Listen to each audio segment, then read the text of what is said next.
तो आज हम लोग पिछले क्लास से आगे देखेंगे, जिसमें हम लोग देख रहे थे कि जीवों का वर्गीकरण का इतिहास क्या होता है। दुनिया में हर चीज़ का क्या होता है, पुराना कहानी होता है, इतिहास होता है। फिर चाहे हम लोग रास्ता देखें, कोई भी टेक्नोलॉजी की बात करें, कोई भी जीव जंतु की बात करें। जैसे अगर हम बात करें, जैसे अभी क्या आप लोग किशोरावस्था में है ना, अगर कोई कहे कि आपका इतिहास क्या था, तो आप जैसे ही कहेंगे कि नहीं, किशोरावस्था पहले इतिहास जो आता है उसको बोलते हैं बाल्यावस्था। क्या बोलते हैं? बाल्यावस्था से भी पहले बात करें तो शिशु अवस्था। बात समझ में आ रहा है? तो हर चीज का क्या होता है, इतिहास होता है। तो उसी में हम लोग देखे थे कि सर पुराने वैज्ञानिक कुछ और बोलते थे, उसी में कुछ और जुड़ गया, नया खोज। नया जब भी खोज होता है तो नया चीज शामिल होता है, ऐसा नहीं कि पुराना समाप्त हो गया।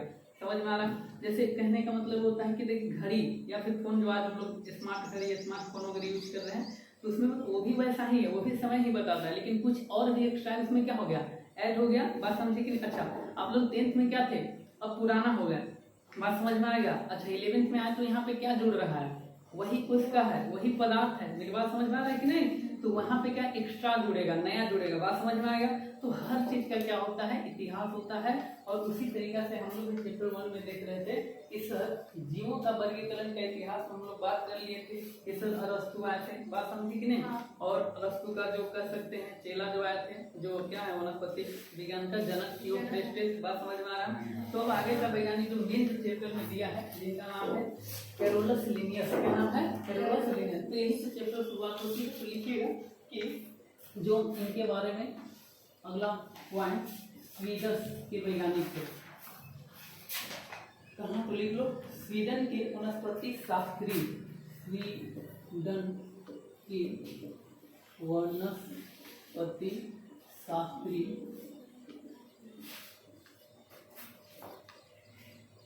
एवं जीव विज्ञानी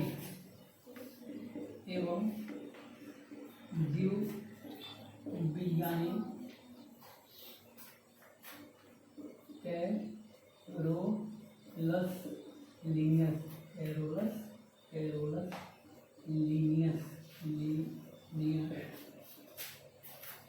एक वैज्ञानिक 1707 से 1778, यही लिख लेना। जन्म और मृत्यु का समय ने अपनी पुस्तक, एक पुस्तक लिखे थे उसी ने अपनी पुस्तक का क्या नाम था, सिस्टेमा। टाइमिंग बताएं 6 बजे। सिस्टेमा नेचर। जैसे बस उससे आता है तो बस देखो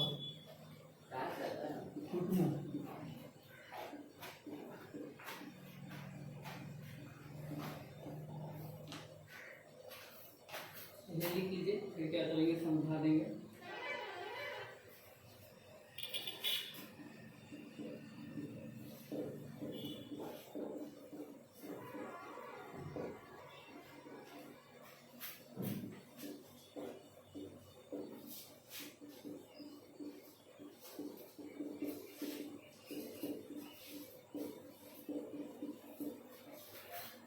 ध्यान से सुनना, एक एक चीज आपको हम क्लास में याद करवा देंगे। बात समझ में आ रहा है कि नहीं? धीरे भी बन जाएगा, याद भी हो जाएगा, और हर चीज आप लोग अच्छे से जान जाएगा।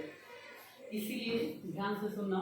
सबसे पहले आधुनिक, जैसे बातमी तो बहुत होते हैं, आधुनिक का मतलब क्या होता है, नया। बात समझ में आ रहा है? तो कहना है चाह रहा है, जैसे पुराना लिखा दे इतिहास क्या था, अरस्तु वगैरह तमाम चीज, तो उन लोग भी बांटे थे, लेकिन उतना अच्छे से नहीं बांटे थे। लेकिन एक आते हैं, ध्यान से सुनना, आधुनिक वैज्ञानिक, जिनका नाम था कैरोलस लिनियस। समझ में आ रहा है? तो कैरोलस लिनियस जो महोदय थे, ये क्या किए थे, ध्यान से सुनिएगा, स्वीडन के वैज्ञानिक थे, जिन्होंने एक बुक लिखा था सिस्टेमा नेचर। बात समझ में आ रहा है?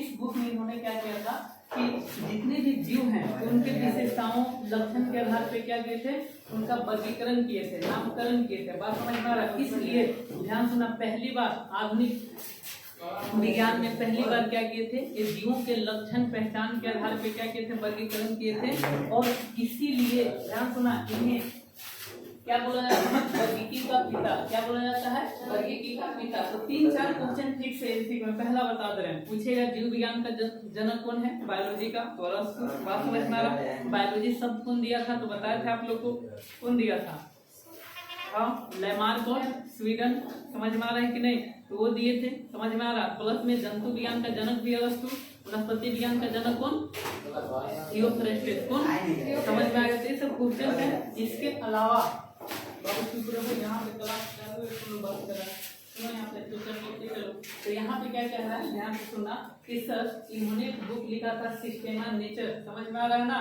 ये आधुनिक जगत में सबसे ज्यादा प्रचलित वगैरह हुआ था, और इसी बुक को पढ़ने के बाद सबसे पहले लोगों को पता चला कि हमारे आसपास क्या है, मतलब कितने तरह के। हालांकि ये क्या किए थे, दो ही जगत में बांटे थे, पादप और जंतु, समझ में आ रहा है कि नहीं। तो चलिए तो लिख लीजिएगा कि आधुनिक वर्गीकरण का जनक कहा जाता है, लिखिएगा कि वर्गीकरण विज्ञान का इन्हें वर्गीकरण विज्ञान का जनक कहा जाता है, जनक कहा जाता है।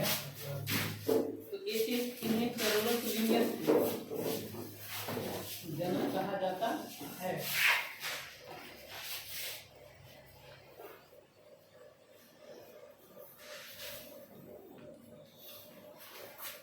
अगला पॉइंट लिखना कि लिनियस ने संपूर्ण जीव जगत को दो वर्गों में विभाजित किया, दो वर्गों में विभाजित किया। कौन कौन दो वर्ग थे, तो लिख लीजिएगा, पादप और दूसरा कौन, जंतु। तो कैरोलस लिनियस जो महोदय थे, ये क्या करते हैं कि सबसे पहले एक किताब लिखते हैं। उस किताब में ध्यान सुनिएगा, कह रहा है कि बहुत सारे जीवों के बारे में बताते हैं। और पहली बार वो क्या करते हैं कि पादप, पेड़ पौधा, वनस्पति जगत को अलग, समझ में आ रहा है ना, और जीव जंतु के लिए अलग वर्ग का क्या किए, वो मतलब अलग वर्ग में लिखते हैं। बात समझ में आ रहा है। तो ये चीज यहाँ पे बताते हैं कैरोलस महोदय। सबसे पहले जो कैरोलस लिनियस जो थे, उन्होंने क्या किया था, जीवों को अच्छे तरीके से बांटने का प्रयास किया। इसीलिए इन्हें बोला जाता है वर्गीकरण का जनक। क्या बोला जाता है, वर्गीकरण का जनक। कौन, तो कैरोलस लिनियस। समझ में आ गया, ये चीज बता रहे हैं, समझ में आ रहा। तो एक बार सबको कॉल करो।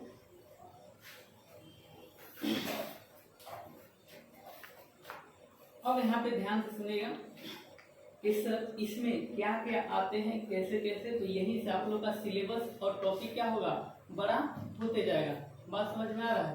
तो चलिए हम लोग क्या करेंगे, देखेंगे। जैसे यहाँ पादप में भी देखेंगे, लेकिन सर आगे जंतु जगत को भी कई उप वर्गों में बांटा। उप मतलब छोटा होता है, उप मतलब छोटा। ऐसे सुने होंगे, एक होता है नगर, समझ में आ रहा है ना, एक होता है उपनगर।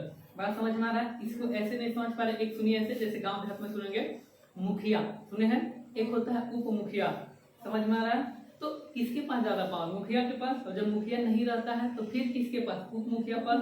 बात समझ में आ रहा है। तो जहाँ जीवन में जब भी कभी कोई शब्द आए जहाँ उप लगा हो, समझ पा रहे हैं ना, तो क्या होगा कि उससे छोटा, उससे छोटा। तो अब कहना है जा रहा है कि सर जंतु जगत को भी कई भागों में बांटे गए हैं। तो चलिए हम लोग देखेंगे, लिखते चलिएगा। इस स्तनधारी, ये सब पढ़ना है, ध्यान सुनिएगा।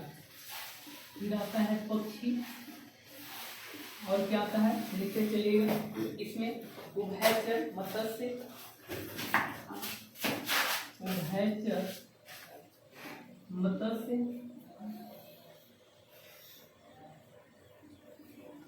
मत्स्य, और फिर कीट और कीड़े,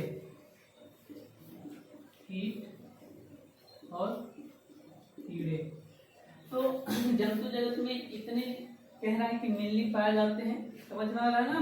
सब के सब किसमें रहते हैं, जंतु में आते हैं। किसमें आते हैं, जंतु में। बात समझ में आ रहा है। क्योंकि अब सुनना सर, वैसे जीव जो प्रकाश संश्लेषण नहीं करते हैं, जो स्वपोषी नहीं होते हैं, ध्यान सुनिएगा, समझ में आ रहा है, तो उनको कहाँ रखा जाता है, जंतु में। कहाँ रखा जाता है, आगे हम लोग देखेंगे कि 5 जगत भी होते हैं, लेकिन फिलहाल ये किसके अनुसार देख रहे हैं हम लोग, कैरोलस लिनियस महोदय के अनुसार। मेरी बात समझ में आ रहा है कि नहीं आ रहा है। तो सबसे पहले उन्होंने देखा कि सर हमारे आसपास ज्यादातर, मैं पहले बताया कि सबसे पहले आपको क्या देखेंगे, तो सर हर जगह पेड़ पौधा दिखता है, हर जगह क्या दिखता है, सांप छिपकली, समझ पा रहे, जानवर कुत्ता वगैरह सब तमाम चीज वगैरह तो ज्यादा जल्दी दिख जाता है। इसलिए कोई भी वैज्ञानिक हो चाहे आप लोग भी, बाकी जो छोटे छोटे सूक्ष्म जीव वगैरह सब वगैरह वो तो जल्दी दिखते हैं, नहीं दिखते हैं। तो इसीलिए सबसे पहले जो वैज्ञानिक थे उनको दो जगह दिखता है, इसीलिए आसानी से क्या करते हैं, वे कह देते हैं कि धरती पे मेनली दो ही प्रकार के जीव जंतु रहते हैं। कौन कौन सर? एक पादप रहता है, दूसरा कौन रहता है?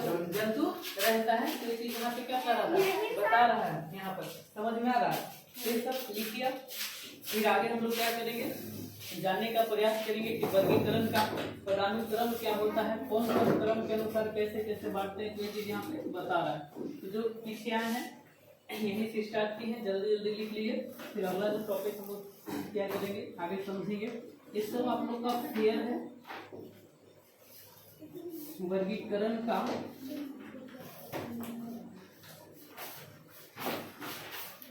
चलिए तो 5 मिनट है, आप लोग जल्दी से लिख लीजिए।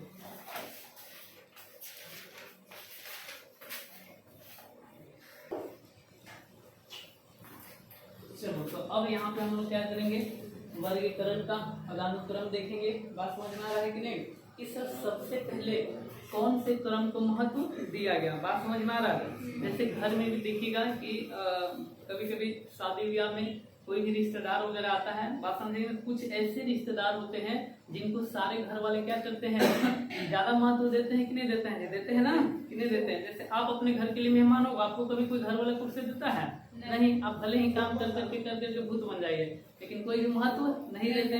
लेकिन जैसे ही कोई मेहमान आया, कुछ काम धंधा नहीं करना है, तब भी उसको पानी पता नहीं कितना तरह के क्या देते हैं, अरे नाश्ता वगैरह देते नहीं देते हैं, कोई चीज बता रहा है। उसी तरीके से यहाँ भी कह रहा है कि सर वैज्ञानिक लोग क्या करते हैं, क्रम फिक्स करते हैं वर्गीकरण का। अच्छा वर्गीकरण किसका सर? जीवों का। किसका? जीवों का। बात समझी कि नहीं। तो जीवों का वर्गीकरण करते हैं तो सर जगत का भी वर्गीकरण होता है। बात समझ में आ रहा है, क्योंकि हर एक जीव अलग होते हैं तो उनके लिए दुनिया भी कहाँ हो जाता है। ये बात तो अच्छे से समझ गए होंगे कि नहीं समझे? समझ गए ना। हाँ, तो ये चीज अगर दुनिया अलग नहीं होता तो फिर देश अलग नहीं होते। समझ में आ रहा है कि नहीं। फिर सब के सब खाली एक ही प्रजाति दिखता, खाली इंसाने दिख रहा है, कोई सांप नहीं, कोई जानवर नहीं। बात समझ में आ रहा है कि नहीं। तो सर हम जानते हैं कि कोशिका अलग अलग से व्यवस्थित होता है। बात समझ में आ रहा है कि नहीं। अलग अलग संख्या में व्यवस्थित होता है। तो जब कोशिका अलग होता है सर और अलग अलग संख्या में व्यवस्थित होते हैं तो स्वाभाविक है कि जीव जंतु भी क्या होंगे, अलग दिखेंगे, अलग बनेंगे। ये तो मतलब नेचर है। जैसे मैं कहना चाह रहा हूँ कि एक तरफ क्या कीजिए कि आप नमक डालिए कोई भी चीज में पानी में तो कैसा दिखेगा, नमक वाला शरबत हो गया। चीनी डालिएगा तो कैसा हो गया, चीनी वाला शरबत। बात नीम डालिएगा तो नीम जैसा स्वाद आ जाएगा। बात समझे कि नहीं। तो उसी तरीके से डिपेंड ये करता है, ध्यान से सुनिएगा कि सर एक्चुअली में हम देखेंगे कौन कौन विशेषताएं के आधार पे कौन कौन क्रम में रखा गया। तो चलिए तो लिखिएगा यहाँ पे और इसमें पॉइंट बना बना कर लिखिएगा। जैसे भी जो भी पॉइंट आप लोग स्टार लगाइए, गोला लगाइए, जो भी तो बनाए। पहला पॉइंट लिखिएगा, मैं लिखूंगा इंग्लिश नहीं है। हाँ इंग्लिश सर हीरा सर बोले सर क्या नाम है, शकील सर बोले थे 6 बजे आएंगे, एक बार कॉल कर लीजिए उनको बताइए। तो यही दिक्कत है। लिखो पहला पॉइंट, जीव जगत को विभिन्न वर्गों में, जीव जगत को विभिन्न वर्गों में विभाजित करने, जीव जगत को विभिन्न वर्गों में विभाजित करने में, मैं आराम से बोलूंगा, धीरे धीरे बोलूंगा, रिपीट करूंगा तो लिख लीजिएगा। बात समझे। यहाँ से पॉइंट लिखिएगा, जीव जगत को विभिन्न वर्गों में विभाजित करने में, विभिन्न वर्गों में विभाजित करने में अर्नेस्ट हेकल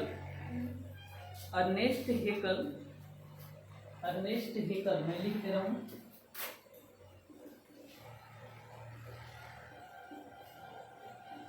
हेकल 1894 ईस्वी में, अर्नेस्ट हेकल ऐसे वैज्ञानिक है, 1894 ईस्वी में, कॉमा R.H. व्हिटेकर लिखिएगा।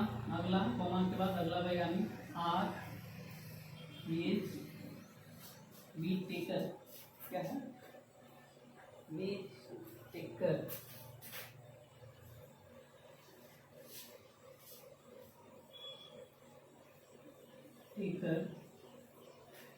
R.H. व्हिटेकर उन्नीस सौ उनहत्तर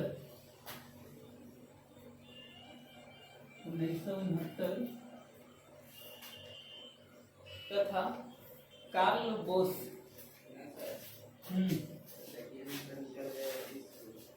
बोलना चाहिए उनको, पता नहीं बताइए, यही दिक्कत है।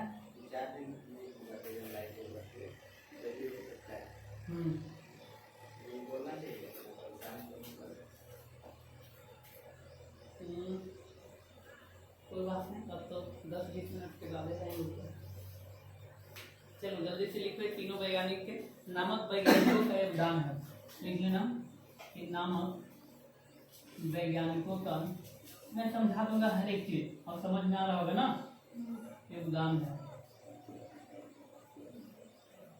मतलब ध्यान से सुनना, कहना है चाह रहा है कि सर कभी कभी कुछ चीजें इतनी मुश्किल होते हैं, इतनी जटिल होते हैं कि एक आदमी के बस की नहीं होता है, एक आदमी का बस का होता है ना।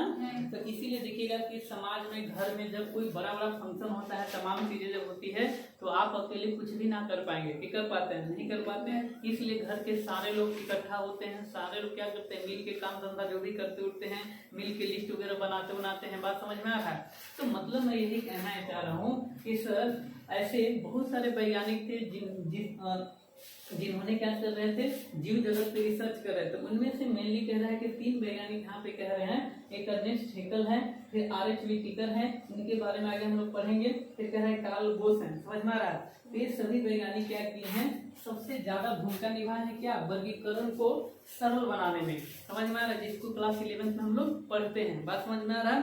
तो कहने का मतलब यही चीज आगे हम लोग देखेंगे कितना वगैरह में आ रहा है। तो फिर यहाँ पे पहला पॉइंट ये देखिए कि सर 3 वैज्ञानिक जो हैं क्या है, इनका महत्वपूर्ण योगदान है। बात समझ में आएगा?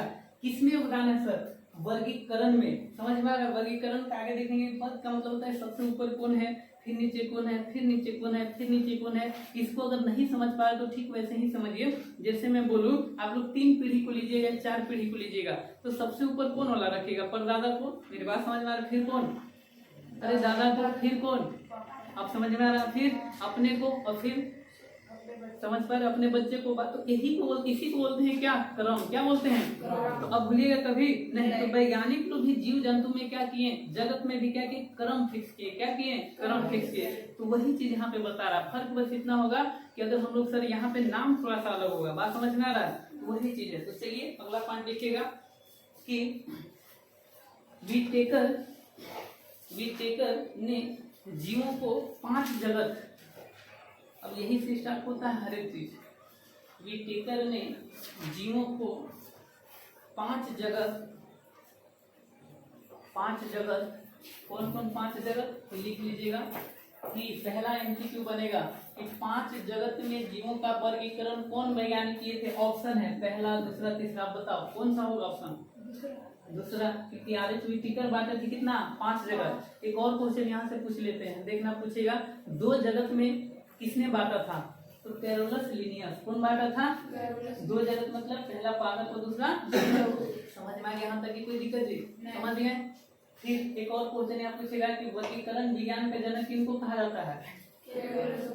कोई दिक्कत है यहाँ तक? तो इस तरीका से MCQ भी मैं कंप्लीट कराते चल रहा हूँ और लिखने वाला भी। बात समझी कि नहीं? पूरा आसान होगा, बस कंटिन्यू आप लोग क्लास देख लेना। बाकी जगह भी आप लोग कहीं भी किसी का नोट्स वगैरह या फिर जिस तरीका से आप लोग समझ रहेगा चीज को। बात समझ में आ रहा है? तो चलिए ये चीज था। अब लिखिएगा, कहाँ लिखे क्या कि वीटेकर ने जीवों को 5 जगत, तो वहीं पे ब्रैकेट लगा के लिख लीजिएगा कि कौन 5 जगत में। तो लिखिएगा मोनेरा, प्रोटिस्टा होता है ना, इसलिए खाता है, हाँ प्रोटिस्टा। फिर आता है कॉक, इसको फंजाई भी बोलते हैं। क्या बोलते हैं? फंजाई। आगे हम लोग बात करेंगे खोखड़ी उखड़ी जो खाए ना, मशरूम, इसी जगत में आता है। बात समझ में आ रहा है? बीच वाला जगत होता है। फिर कौन आ गया सर? उत्पादक और जंतु। इसको ब्रैकेट में बंद कर लीजिएगा। तो अभी तक यहाँ पे कह रहा है कि सर अभी तक दुनिया में जितने भी जीव हुए हैं, बाबू ध्यान सुनना, जितने भी जीव हुए हैं बस 5 ही जगत में उनको रखा गया है। बात समझे कि नहीं? कुछ वैज्ञानिक हालांकि बोलते हैं कि अब एक 6ठा जगत भी होना चाहिए। समझ में आ रहा है? क्योंकि अलग टाइप के बैक्टीरिया, सूक्ष्म जीव, वायरस आते होते हैं, समझ में आ रहा है। तो ये आगे देखेंगे सर इस जगत में कौन कौन आते हैं, क्यों आते हैं, क्या विशेषता, हर एक जगत को क्या करेंगे हम लोग। अच्छा इस जगत को बांटा गया, किसको बांटा गया है, जगत को। बात समझे कि नहीं। हर एक जगत मतलब बताया था दुनिया, क्या बताया था, दुनिया। तो कह रहा है कि सर मोनेरा दुनिया में, जैसे सुने होंगे आप लोग कविता कहानी मूवी में भी दिखाया जाता है, हॉलीवुड मूवी देखिएगा तो समझ में आ रहा है कि नहीं, कि सर यहाँ से एक अलग दुनिया होती है दूसरा ग्रह पे, जिसका नाम एलियन। सुने हैं कभी, सुने नहीं सुने, अब समझ में आ रहा है। तो उसी तरीके वहाँ हम लोग का गाड़ी अजीब टाइप का होता है, नाक नक्शा अजीब टाइप का होता है, दिखाता है मूवी में। बात समझे कि नहीं। या फिर लड़की लोग सबसे ज्यादा देखती है नाग नागिन, बात समझ में आ रहा है। तो नाग नागिन के लिए अलग दुनिया है। तो वही चीज यहाँ भी क्या कर रहा है, बताने की कोशिश कर रहा है। यहाँ तक बात समझ में आया जी, कि नहीं समझ में आया, फिर से समझ लीजिए नहीं समझ में आया। तो कह रहा है कि सर कल हम बताए थे, इससे पहले वाला क्लास में बताए थे कि सर हमारे आसपास इतने तरह के पेड़ पौधा वगैरह हैं कि सबका नाम हम लोग याद नहीं कर पाते हैं, कर पाते हैं। कुछ लोग कहेंगे सर बता देंगे, शीशु है, लेप्टस है, अमरूद है, आम है, ठीक। लेकिन मैं गलती से अगर जंगल में ले जाऊँ तो सभी पौधे का नाम बता दीजिएगा, सभी झाड़ी का। अब समझ में आ रहा है। तो सोच के देखो कि दुनिया में कई तरह के जंगल हैं, समझ में आ रहा है कि नहीं आ रहा है। तो उन सभी जीव जंतुओं को कई तरह की तितलियां हैं, मेरी बात समझ में आ रहा है। तितली में भी कई तरह के होते हैं ना। तो कहने का मतलब है कि सर लेकिन वैज्ञानिक लोग सबको क्या किए हैं, बांटे हैं। और बांटे हैं तो किसके आधार पर, उनका लक्षण सबसे पहले देखे, कोशिका देखे, लक्षण देखे, बिहेव देखे, स्थान देखे।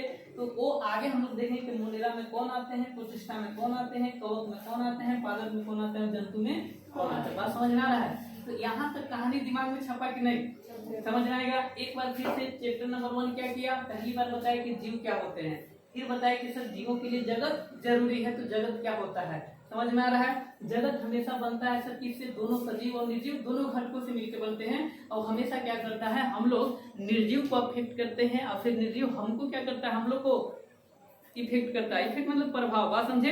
अब दोनों के बीच संबंध होता है, कड़ी होता है। जैसे सर जैसे मैं बता रहा हूँ कि मिट्टी को हम लोग हमेशा जोतते रहते हैं, बात समझो, तो वो अनाज पैदा कर दिया। बात समझ में आ रहा है कि नहीं वगैरह।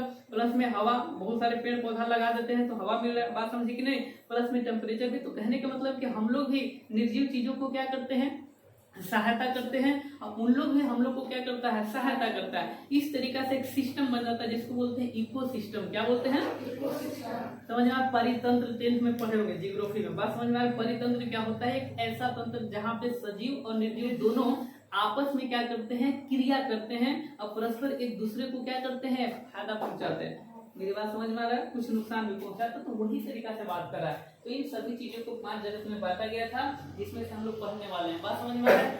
हर वैज्ञानिक का नाम नहीं याद करना है, कुछ ही कुछ वैज्ञानिक का हम लोग याद नाम कर लेंगे, वो हो जाएगा। बार बार बोलेंगे, चैप्टर में आएगा टॉपिक में तो याद हो जाएगा अच्छा खासा। यहाँ तक किसी को तकलीफ हुआ तो बता दो आप लोग, कोई तकलीफ नहीं होना चाहिए। तो अब लिखेगा यहाँ पे क्या नाम है, अगला पॉइंट, इन्हें इन जगत में क्या देखा जाता है। तो लिखिए अगला पॉइंट, इन्हें कोशिकीय संरचना, इन्हें कोशिकीय संरचना। तो पहला हम बार बार बोले हैं कि जीव को देखना पड़ेगा तो कोशिका से अध्ययन करना पड़ेगा। कहाँ से, कोशिका। बात समझ में आ रहा है। जैसे 10th में भी आप लोग पढ़ेंगे, 9th में तो आपको पता चलता है कि हम इंसान ना कई तरह के कोशिकाओं से मिलकर बने होते हैं, पढ़े नहीं पढ़े हैं। जिसमें तंत्रिका कोशिका आ जाता है, रक्त कोशिका आ जाता है, और क्या आ जाता है,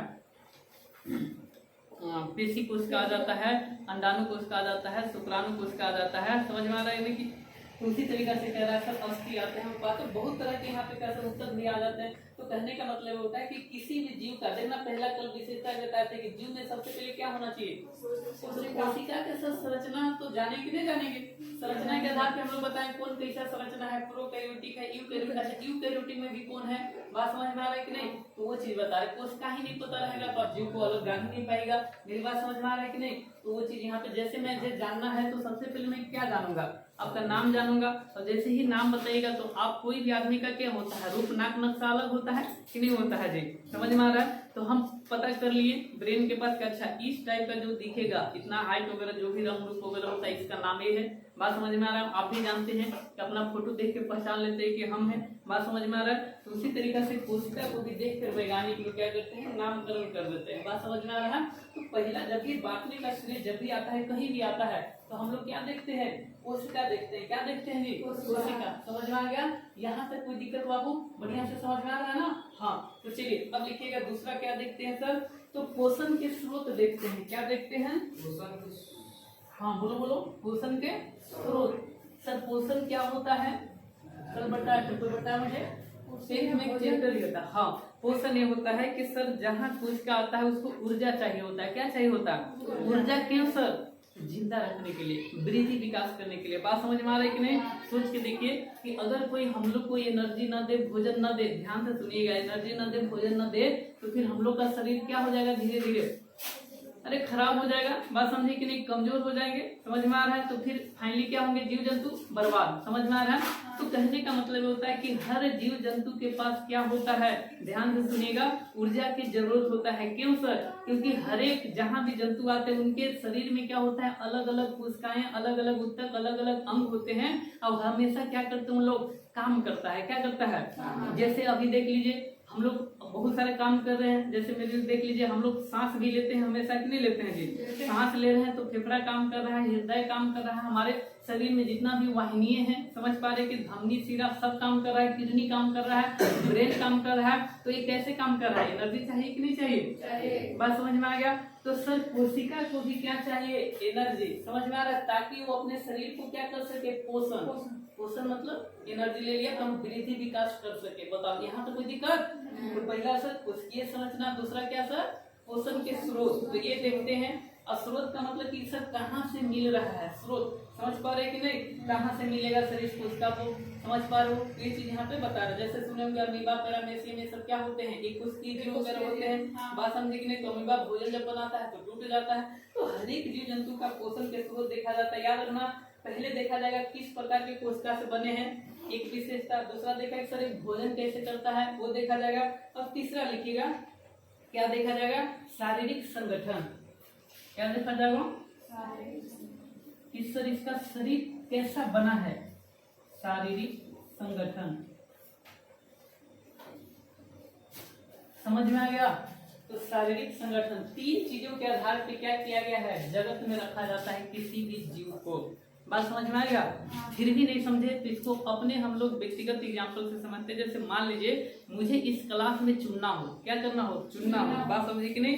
तो चुनने के लिए हम जगत बनाए। जगत का मतलब समूह बनाए, वर्ग बनाए, जिसमें से हम लिखे क्या? ध्यान सुना, पढ़ने वाले लोग। दूसरा लिखे मुंह बनाने वाले लोग। तीसरा लिखे रोने वाले लोग। समझ में आ रहा है कि नहीं जी? तो सबसे पहले हम क्या करें? पढ़ने के लिए क्वेश्चन पूछे कुछ लोगों को क्लास में, सभी लोगों को। तो जो ठीक ठाक जवाब दे दिया उसको हम किस में डाल दिए? पढ़ने वाले में। बात समझे कि नहीं? कुछ लोग दोनों होते हैं, पढ़ भी रहे हैं, रो भी रहे हैं। बात समझे कि नहीं जी? तो उनके लिए भी जगत बनाया गया है। समझ में आ रहा है कि नहीं आ रहा है? तो हर जगह पे क्या करेंगे? देखेंगे। तो अब लगभग आप लोग को मोटा मोटा आइडिया हो गया होगा कि हमारे याद पर जितने भी जीव जंतु हैं उनमें 3 लक्षण देखा जाता है। कितना देखा जाता है? और 3 लक्षण के आधार पे क्या करते हैं? उनको कौन से वर्ग में रखना है उसमें रखे जाते हैं। यहाँ तक बताओ, कोई दिक्कत? समझ में आ गया? किसी को समझा दोगे? कितने समझा दोगे? कि जगत क्या बताता है? तो क्या कहोगे? कि जीवों का संरचना बताता है, जीवों का पोषण का तरीका बताता है, जीवों का शरीर के बारे में बताता है, जीवों के लक्षण के बारे में बताता है, कौन सा जीव क्या है, उसका काम क्या है। मतलब बैक्टीरिया में आता है, वायरस में आता है, समझ पा रहे हैं कि नहीं? पेड़ पौधा में आता है, फिर कैसे आता है, क्यों आता है। तो ये सब क्या करते हैं? इससे पता चलता है। बात समझ में आ रहा है कि नहीं आ रहा है? तो ये सब चीज यही से पता चलेगा क्लास 11 वगैरह में। एक और पॉइंट लिख लीजिए ताकि मैं फिर क्लास 12 में चला जाऊँ जल्दी से। हाँ, इसके आधार पे क्या आगे लिखा है इसमें? कि शारीरिक संगठन के आधार पर विभाजित किया गया है। लिखो, शारीरिक संगठन के आधार पर विभाजित किया गया है।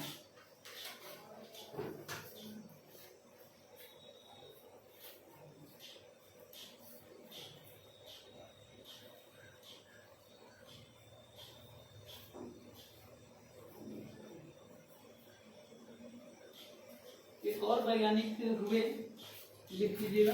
पॉइंट हो गया? तो लिखिएगा। एक और वैज्ञानिक हुए जिनका नाम है वाइस। लिखो वाइस या वाइस ने, लिखो वाइस ने मोनेरा को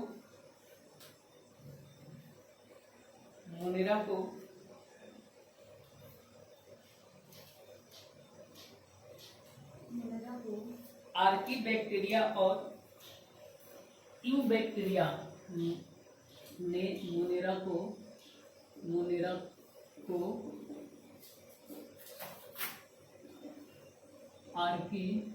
आगे देखेंगे कौन क्या होता है सबके बारे में। आर्कीबैक्टीरिया और यूबैक्टीरिया में बांटा, आर्कीबैक्टीरिया और यूबैक्टीरिया में बांटा।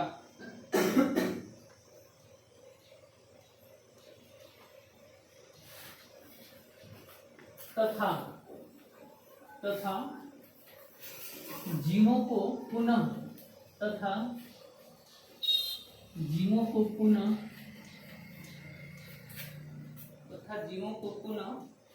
निम्न उप समूहों में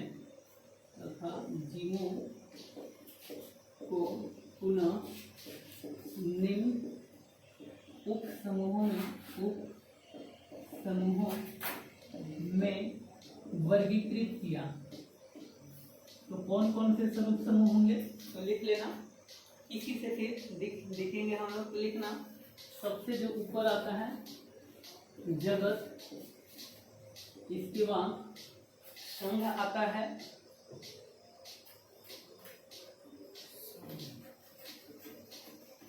लिख लेना, पहला जगत, संघ, फिर तीसरा में विभाग बोलते हैं, विभाग, चौथा में वर्ग बोलते हैं, फिर गण बोलते हैं, संघ को ही विभाग बोलते हैं। तो यहाँ पे कह रहा है कि संघ को ही विभाग कह सकते हैं। फिर तीसरा में जो आएगा वर्ग आएगा, फिर गण और कुल, गण, कुल, फिर आएगा वंश, और सातवां नंबर क्या आएगा जाति। क्या आएगा जी? जाति। तो बस यही से फिर क्या हो जाएगा, आप लोग चित्र में जो इंतजार कर रहे थे तो जाति। तो सबसे बड़ा जगत, फिर संघ, फिर वर्ग, गण, कुल, वंश, जाति। तो इसी को क्रम बोलते हैं। इसी को क्या बोलते हैं? किसका? वर्गीकरण का। क्या बोलते हैं? वर्गीकरण का क्रम। तो लिख लीजिएगा कि यही क्या है? वर्गीकरण का क्रम है। सबसे छोटा कौन होता है? जाति। समझ में आ रहा है? फिर सबसे बड़ा कौन होता है? जगत। तो ये चीज था। बाकी हम लोग क्या करेंगे, नेक्स्ट डे से क्या करेंगे, क्लास आगे रखेंगे। इतना अच्छे से लिख लीजिएगा।